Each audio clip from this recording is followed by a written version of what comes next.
So Guardians Middle-earth is a 5-on-5 competitive multiplayer game for XBLA and PSN. Console MOBA, which is the genre. It's been a PC genre up until now, and this is our attempt to bring all of that to consoles with the Lord of the Rings universe.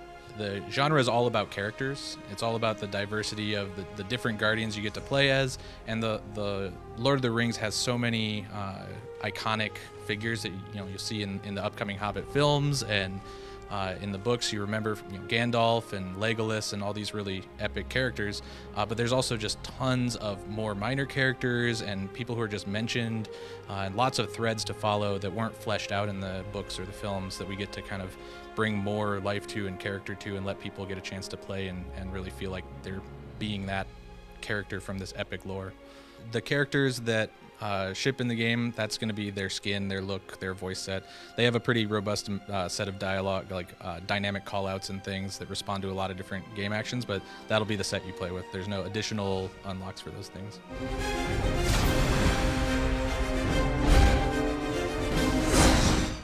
So when we launch the game, it's going to be a complete package for a standard XBLA PSN game price. So everything is included, no microtransaction model there.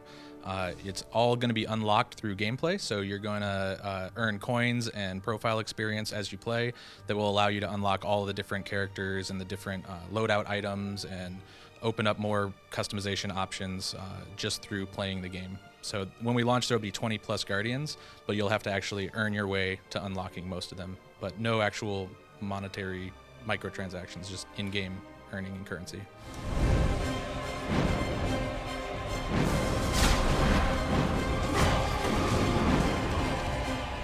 So with Guardians, we've got the sort of classic 3-lane MOBA map. It's our own take on it. It's a little bit smaller and tighter and promotes more sort of roaming as a team and that kind of thing.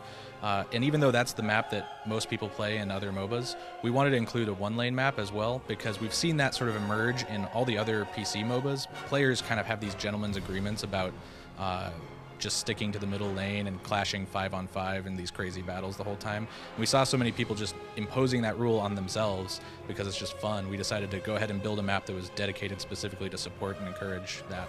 So that's why we included the 1-lane map.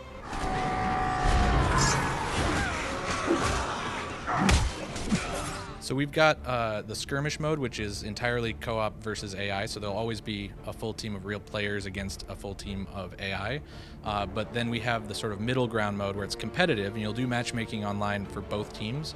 But we want to get the matches going really fast, so if not enough people join really quickly, we'll go ahead and fill the empty slots with AI.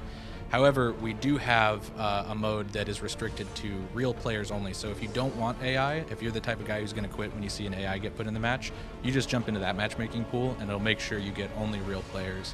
But for those people who are learning, they're new to the genre, they're experimenting and don't really mind the AI, they're pretty good AI with various levels of difficulty. So a lot of people, I'm guessing, actually won't even notice until they get really, really good at the game.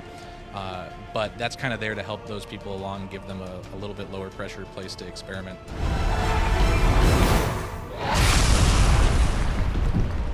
So in a lot of the PC MOBAs, there's this sort of meta strategy of jungling where one player stays out of the lanes where you mostly keep to farming and wanders through collecting experience from killing neutral monsters. And we do have those concepts in there. There are neutral monsters in the space between lanes. Players can drop from the lane and dive in and catch some neutral monsters. Our map is small enough that a fully dedicated jungler is it's viable. It's not necessarily going to be the best strategy like it's kind of emerged to be in some of the other MOBAs. So it's kind of there as an interesting alternate to pick up some XP, and if you push a lane but you don't want to actually push too far, you can return back and get some extra XP from those neutral creeps in the sort of jungle area. So that's kind of how our jungling meta sort of works by comparison.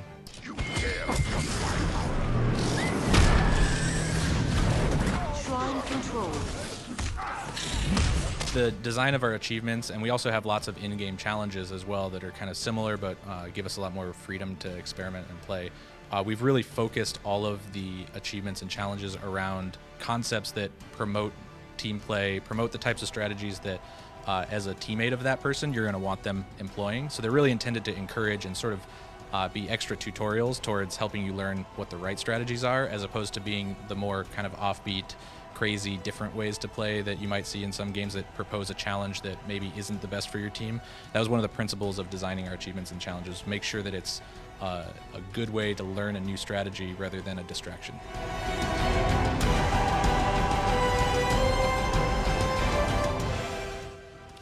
So one of the big challenges of a PC-only genre like this is obviously going to be controls. And the last kind of big migration I think people will think about is the RTS, where you're controlling tons of different units, and it's going to be a real challenge to map over. But luckily, the MOBA is actually a simplification from that genre, growing out of that genre. But the thing MOBA brought to it was actually reducing it to controlling one character, and that's perfect for us adapting it to consoles. Is that now, instead of issuing a distant command to that character with a mouse click, you actually just push the stick and move him directly. You're actually in direct control of the one character you play. So it actually maps really nicely to a console mindset. Our MOBA, our entry in the genre on consoles, besides the fact that it's on console, and that's pretty different right there, we have a few kind of key elements that'll be different strategies and different ways to think about it from the other MOBAs that are out there. One may not sound huge initially if you're not familiar with the genre, but having a 15 to 20 minute match, having the length of the match be that short compared to other MOBAs, it can be 45 minutes or an hour. It's actually pretty huge. The other thing we've got going on in the map is you can actually upgrade your towers, and you can upgrade your soldiers that are spawning out. So you get a little bit more of the tower defense-y type elements and a little more strategic control over each lane and exactly what the matchups are that are going on there. So that's kind of unique to our system as well.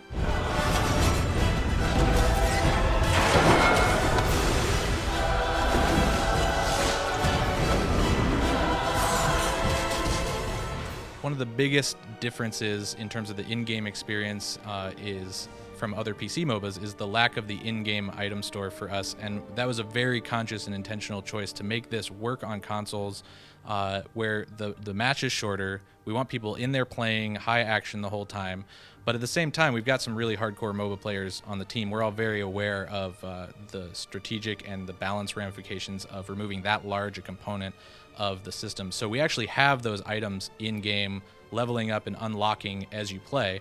But what we did was we pushed all of the strategizing around them and the setting up of what order they're going to be unlocked in, all the sort of elements that take time to dig through the menus and think hard about them.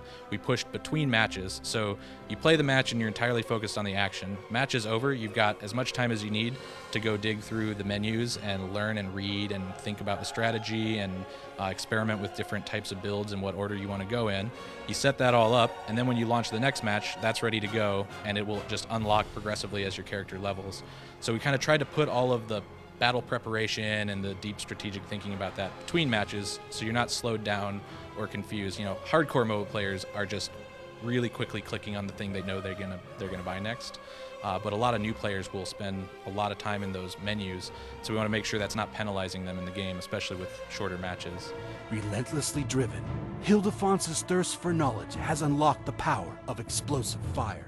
Unique character in our game, Hilda took, who is the uncle of Bilbo. He's only really mentioned in the appendix of the book, and it just says that he went on an adventure and he never returned. That's all we know about him. So we took advantage of that openness to sort of really think through and develop an interesting character for him, a backstory, a history that we could kind of play off of. So we decided that he actually is a tinkerer. He's a unique hobbit. He likes to tinker with war machines. He likes to make traps and things that most hobbits don't make. Usually hobbits make like cabinetry and lunch, and he discovered dwarven fire. So he makes traps with this magical sort of epic flame going on that he's going to coat the lane with fire and be a really chaotic character in the game. But he's got a really fun personality. If you play him, you look at his animations and his callouts, it really plays up the fun sort of unlikely heroic hobbit that everybody kind of loves from Tolkien lore. Guardians of Middle-earth is coming out on XBLA and PSN this fall.